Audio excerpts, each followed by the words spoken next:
Kodwa nyaka giko iluonga ni Jaelieta jaloko marwa en Wilson kuma bende wadhi nyime koda weche gi ka warwako ote magi kokalela marwa mar ote machuok ma en 2-3-6-0-0 kwan jomo sewito ngimagi e masira manotimore odhiambo manyore apaya ma Kisumu Kakamega ochopo ji 26 tok ng'at machielo wito ngimane okinyi makawuono koyudo thieth. Mage sama familia mag jomo wito ngimagi temo rwako lalo johera magi ka gichope kar kano ringre ma jomo Kenya mano ka nyero Jaramogi Oginga Odinga.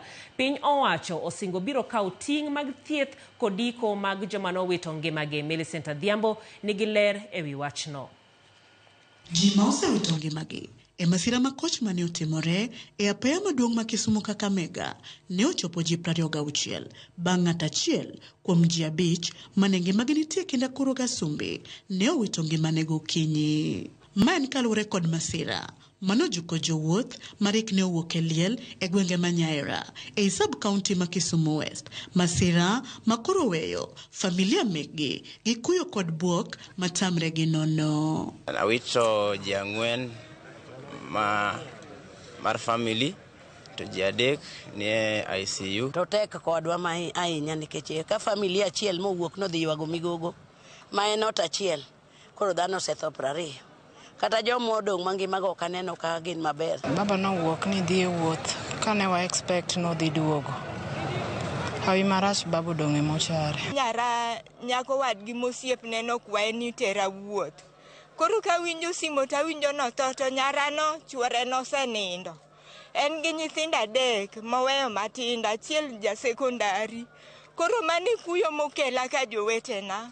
Kata obedo ni familia gi pok orwako chutho kit masira makama, gikwayo sir makende e kinde ni magin kod kuyo. Kaka bed gi kaka chako akia joka wadwa. Makwayo sirikal ni mondo ng'iyane kaka wach mar accident ma koptik mapile ni unyalo gol kata ka igonya gol roundabout noko. Jotelo manochopo mar kuyo kod familia go kotelnegi kod jagoro mongirore e migawo mar thieth Ouma Oluga owacho ni oseyango ganda duto mane masira no ojuko bang' kane oket karandika gi yangruok e lero mar kar yudo thieth ma Jaramogi kolero ni ji 28 ma pod ne dhi nyime gi yudo thieth ngimagi ni kama ber ka moko kuomgi idhi timnegi yeng'o sa 6 mar otieno. All of them have been identified. On the patients that we are having in the ward, majority of them need surgery. What we are doing, we have engaged with the doctors. We've also engaged with the county governments. We want all the patients to get their surgeries by midnight today. And sadly is that we lost one more patient, and this is unfortunate. Kuom mano, kamati moyedhi moriwo jotelo mawuok e kaunti ma Kisumu, piny owacho mamalo kod jochiw thieth osechuogi mar keto okenge makare mag thieth kod kony ne familia go.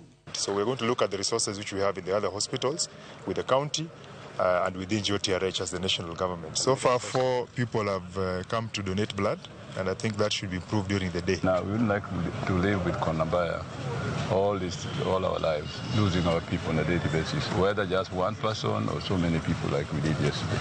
So I appeal to the government urgently to look at the structure of that road. Dr. Oluga bende oyango ni piny owacho biro kawo ting' duto mag thieth kod ik mag joma ne owito ngimagi. The government will take over all the support that is required. There is no single family who is going to incur any cost in terms of interment of the remains of their loved ones that they have lost. Magitimore e kinde machendo mar bero mar yango joma nowito ngimagi e masira no igeno biro tim ma ok odeko ne chieng' wuok tich juma manyien. Millicent Adhiambo, Ramogi TV, Kisumu County. E masira machielo ni ji 8 wito ngimagi e masira mar apaya gwenge ma Korompoi.